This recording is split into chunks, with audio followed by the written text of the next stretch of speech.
Getting a Beagle to stop doing something they shouldn't be doing can feel like a real challenge, especially with their stubborn and curious nature. But don't worry, it's totally possible to train them without resorting to saying no all the time or physically stopping them. I've got a technique that has worked wonders with my Beagle Groot, and I'm confident they'll help you too. First off, it's okay to tell your dog no if that's what feels natural to you, but it's not always the most effective way to train. The key to stopping unwanted behaviors is to get your Beagle to think from the inside out. Instead of just stopping them from doing something, you want to teach them what they should do instead. Let's say your Beagle is chewing on something they shouldn't, like your shoes. It's easy to get frustrated and want to yell no, but there's a better way to handle it.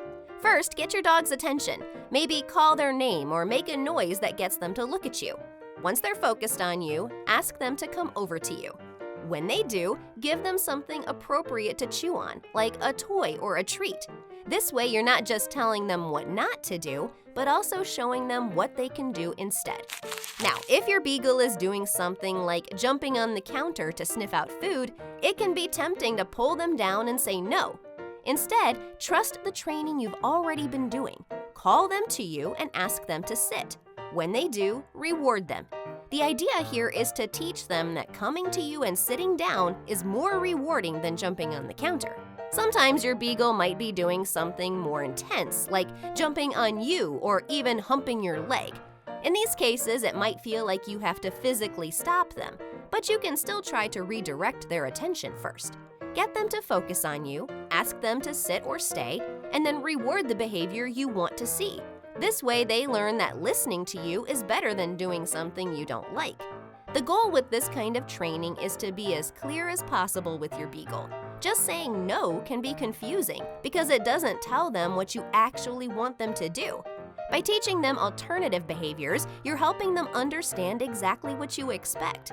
Over time, as your Beagle gets better at responding, you can start to reduce the rewards. But it's important to keep reinforcing the good behavior every now and then to make sure those habits stick.